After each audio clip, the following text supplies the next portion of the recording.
정말인가요? 내 이름은 종타쿠 오덕이죠. 우리 종대 여러분, 오늘 하루 어떠셨나요? 오늘은 인기 애니메이션 주술회전에 이타도리 유지가 스쿠나의 능력을 사용한다면 어땠을지에 대한 가상 시나리오 3부입니다. 이 영상에는 치명적인 스포일러와 개인적인 견해가 있으니 그 점 명심하시길 바랍니다. 大丈夫ですか? 그럼 시작해볼까요? 저번 영상에서는 고조가 시부야에서 켄자쿠에 의해 옥문강에 봉인되고 유지가 켄자쿠 조구 다곤의 다굴에 쓰러진 뒤 스쿠나로 깨어나는 것까지 전개했었죠. 저번 영상을 보지 않으신 분들은 보고 오시는 게 이 영상을 이해하고 즐기는 데 수월하니 보고 오는 거 추천드리고요. 이 가상 시나리오 컨텐츠는 원작의 고증을 철저히 따지지 않고요. 주인공이 된 캐릭터 위주로 다시 재구성해 만들기 위해 설정 오류 있고 능력치 고정도 아주 많다는 건 명심하세요. 그럼 오늘의 가상 시나리오 시작하겠습니다. 조고는 스쿠나 켄자쿠와 아는 척을 하며 인사하는 걸 보고선 살짝 안심했다는 듯이 너가 스쿠나인가? 너에게 제안할 게 있다 라고 했죠. 그러자 스쿠나는 조고를 보고서 지금 누가 이 몸에게 함부로 말을 걸라고 했나 라고 하며 칼을 날려 조고의 머리 윗부분을 베어버렸습니다. 조고는 곧바로 그 압도적인 포스에 무릎을 꿇었고 켄자쿠는 제가 준비한 그 그릇의 몸은 어떻습니까? 라고 물었죠. 스쿠나는 이 몸, 이타도리 유지란 녀석은 어떻게 된 녀석인지 자꾸 의식으로 나를 눌러버릴 수 있다. 왜 그런 거지? 라고 물었습니다.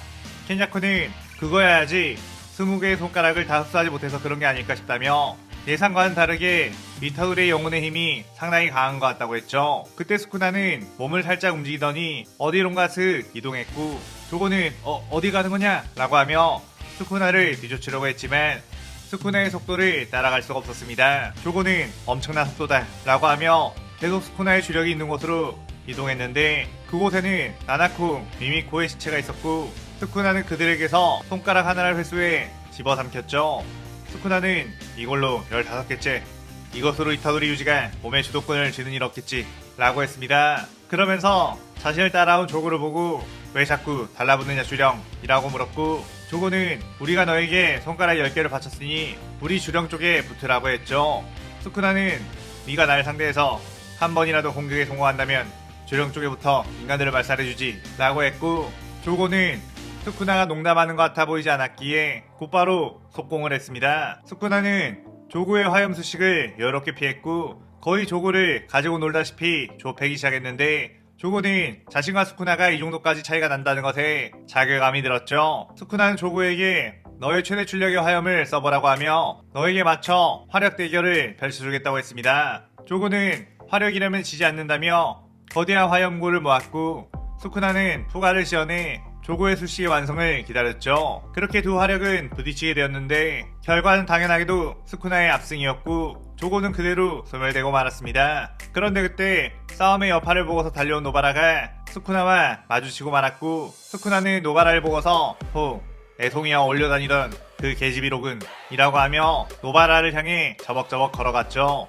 노바라는 스쿠나에게서 살기가 느껴진다는 것을 알았고 곧바로 전투태세를 갖췄는데 그 순간 스쿠나는 네가 뭘 할 수 있지? 넌 죽어라 쓰레기 라고 하며 카이를 날렸습니다.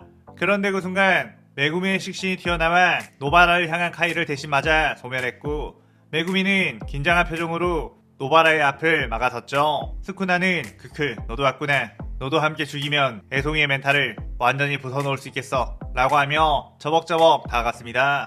메구미는 노바라에게 당장 나에게서 떨어지라고 소리쳤고 노바라가 메구미에게서 떨어지자 곧바로 후르베 유라유라 라고 하며 10종의 벅스를 최강의 식시 마으라를 소환했죠. 스쿠나는 그 마으라를 보고서 굉장히 흥미로워했는데 마으라는 조보그식에 참가한 메구미를 그대로 쳐 날려버렸고 스쿠나는 아마 이게 메구미의 자폭기라는 걸 깨달았습니다. 스쿠나는 곧바로 카이를 날려 마으라를 베어버렸는데 마으라 뒤에 있던 법진이 돌아가며 그 데미지를 회복했고 다시 한번 카이가 날아오자 마치 그 참격이 보인다는 식으로 받아쳐버렸죠. 스쿠나는 마으라의 능력에 감탄했고 별다른 수식이 없는 이타도리의 몸보다 메구미의 몸으로 갈아타게 된다면 훨씬 더 쓸만하겠다는 생각을 했습니다. 그래서 일단 가사 상태에 빠진 메구미에게 다가가 반전수식으로 치료를 했고 메구미가 휘말리지 않는 선에서 마으라와 전투를 시작했죠. 마으라는 점점 더 스쿠나의 속도에 적응하며 아슬아슬한 공격을 해댔고 스쿠나는 마으라가 모든 상황을 적응하는 능력을 지녔다는 걸 깨닫고서는 영역전개 복마우주자를 시연해 주변에 있는 모든 것들을 카이와 하치로 갈아버리기 시작했습니다. 그러자 주변에 있던 많은 인간들이 베어져 죽어버렸고 마하라 역시 그 공격에 적응을 하려고 법진을 돌리고 있을 때 최대 출력의 부가를 써 그대로 마하라를 소멸시켜버렸죠. 그 뒤 스쿠나는 쓰러져 있는 메구미를 향해 다가가 몸을 갈아타기 위해 자신의 손가락 하나를 주문화시켜 떼었고 메구미에게 먹이려고 했는데 그 순간 스쿠나의 몸은 마음대로 제어가 되지 않았고 유지가 스쿠나 너 이 자식 지금 뭐하는 짓이냐 라고 하며 몸에 주도권을 놓고 힘싸움을 하기 시작했습니다. 그렇게 옥신각신하며 몸을 부들부들 떨다가 유지는 주문화된 손가락을 자신이 다시 삼켜버렸고 스쿠나가 벌인 참극에 땅을 치며 분노했죠. 그런데 그때 다곤과 마이토가 뛰어왔고 마이토는 뭐야 스쿠나가 부활했다고 해서 왔는데 그 자식이잖아 라며 웃었습니다. 유지는 시부야역 곳곳에서 마이토가 만들어 놓은 기조인간들이 보였기에 마이토를 보자마자 너 이 자식 이라며 부들거렸고 다곤은 스쿠나는 우리 주령에 붙을 생각이 없어 보인다. 스쿠나 손에 조고가 소멸되었어. 지금 이타우리로 돌아갔을 때 죽여버려야 해 라고 했죠. 마이토 역시 그래 스쿠나고 뭐고 나는 그냥 저 녀석을 죽이고 싶을 뿐이야 라며 전투태세를 갖췄습니다. 다곤은 곧바로 영역전개를 시연해 유지를 그 안에 가둬버렸고 끝없이 쏟아지는 물고기 식신들이 유지를 향해 덮쳐왔죠. 그런데 유지는 매우 빠른 속도로 칼을 날려 그 식신들을 베어버렸고 스쿠나의 손가락을 많이 먹어서 그런가 예전보다 카이를 쉽게 날릴 수 있겠어 라고 생각했습니다. 다곤은 더욱 필주 효과에 집중해 거대한 식신들을 소환했는데 유지는 엄청나게 빠른 속도로 뛰어가며 자신에게 오는 식신들을 베어버렸고 그대로 다곤을 흑선 발차기로 차 날려버렸죠. 다곤은 그 한방에 엄청난 데미지를 입고 비틀거렸고 식신의 숫자가 한순간에 줄어들자 유지는 하체를 날려 다곤의 몸을 갈갈기 베어버렸습니다. 그렇게 다곤의 영역이 깨지며 다곤이 시체가 되어 나오자 마이토는 기습으로 유지에게 무의전변을 시연했죠. 하지만 유지는 뻗은 그 팔을 카이로 베어버렸고 채수를 사용해 마이토를 좁혀버리기 시작했습니다. 마이토는 자신은 분명 이전의 유지와 맞붙었을 때보다 훨씬 강해졌는데 어째서 이렇게 속수무책으로 발리는지 그저 어이가 없었죠.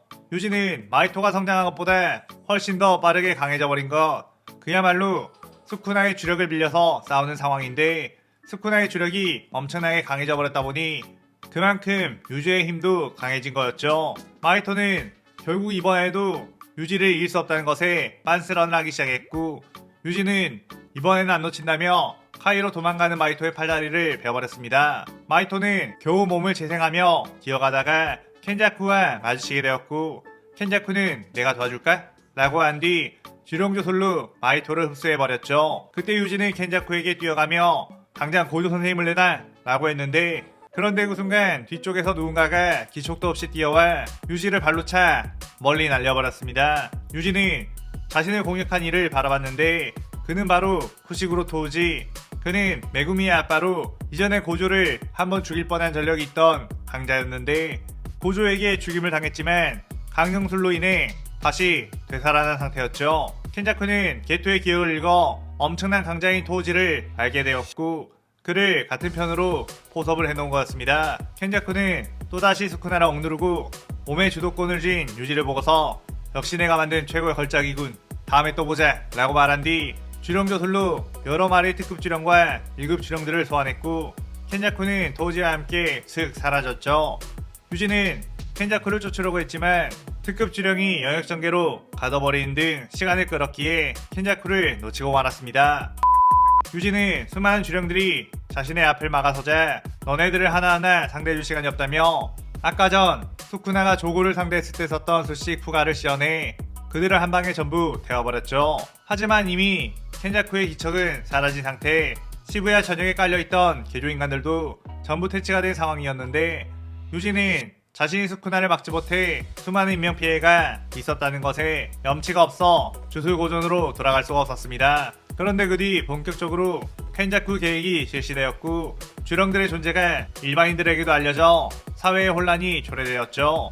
특히 복마우자를 시연해 수많은 인간들을 죽인 스쿠나의 모습을 영상으로 찍은 켄자쿠가 그 영상을 뉴스에 제보하게 되었고 뉴스에서는 이번 학살을 일으킨 범인은 이타우리 유지라며 유지의 사진을 대문짝하게 뉴스에 걸어놨습니다. 그리하여 혼란스러운 인간의 감정을 타고 태어난 주령들이 들끓게 되었죠.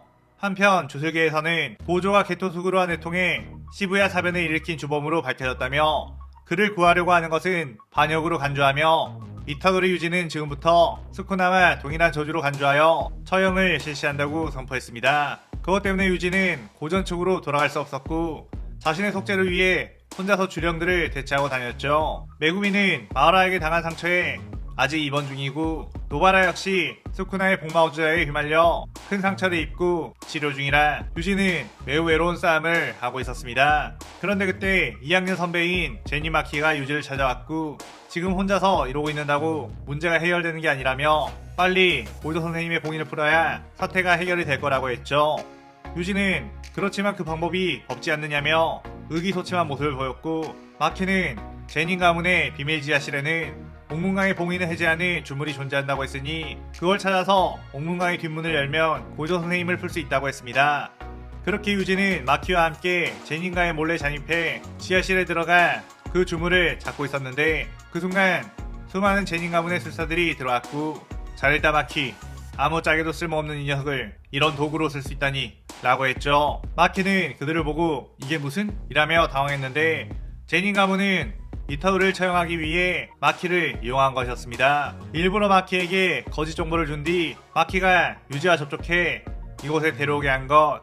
그때 한 술사가 술식을 썼고 그 지하실에는 어떤 결계가 생기게 되었죠. 유지는 이게 무슨 결계지? 기분이 이상해 라며 자신의 주먹을 쥐어봤는데 어쩐지 평소와 같은 힘이 나오지 않는다는 걸 알았습니다. 그곳에는 이미 저주의 힘을 약화시키는 특급 주물들을 설치해 놓았고 저주의 힘을 사용하는 유지의 힘은 엄청나게 약화되었던 거였죠. 나오야는 씩 웃으며 이것으로 우리 제닌 가문은 더 이상이 높아지겠군. 이타도리안을 통한 마키 녀석도 죽일까? 라고 물었고 나오비터는 크크 그래 역적은 가문의 수치니까 말이다 라고 했습니다. 마키는 유지에게 진짜 미안하다 이타도리 라고 말했고 유지는 괜찮아요 제가 어떻게든 해볼게요 라고 하며 전투 태세를 갖췄고 그렇게 이 시나리오 3부가 끝이 나게 되죠. 이번 시나리오에서는 스쿠나가 손가락 흡수에 강해지고 그 강함이 그대로 유지에게도 적용되지만 유지에게 수많은 책임과 위험이 따른 전개를 써봤어요. 오늘의 가상 시나리오에 대한 감상평 많이 남겨주시고 다음 시나리오 4부도 많은 기대 부탁드려요. 오늘 영상 즐겁게 보셨다면 구독, 좋아요, 알림 설정 누르는 거 잊지 마시고요. 그럼 오늘은 이만 사요나라.さようなら。